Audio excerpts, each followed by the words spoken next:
ইয়া রব্বুল আলমিন, পরওয়ারদিগারে আলম, আপনি আজকের সমাবেশকে কবুলে মঞ্জুর করে নেন। ইয়া আল্লাহ, এই গণসমাবেশ ইয়া আল্লাহ যে উদ্দেশ্য গঠিত হয়েছে আল্লাহ, এই উদ্দেশ্যকে আপনি ভরপুর কামিয়াব করে দেন।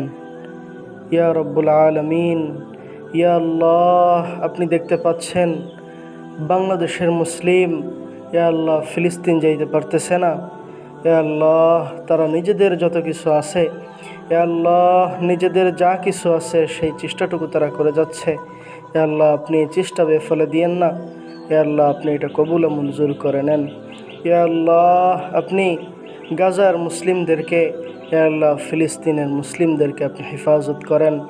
ইয়া আল্লাহ, তাদের মুক্ত বাতাস দান করেন। ইয়া আল্লাহ, মুসলমানদের প্রথম কিবলা ইয়া আল্লাহ বাইতুল মাকদিসকে আপনি হেফাজত করেন।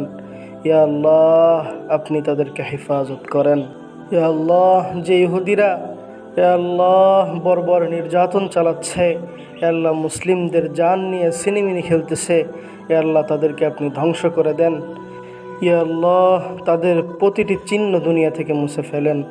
ইয়া রব্বুল আলামিন, ইয়া আল্লাহ, আপনি আমাদের আরজিকে কবুলে মঞ্জুর করে নেন।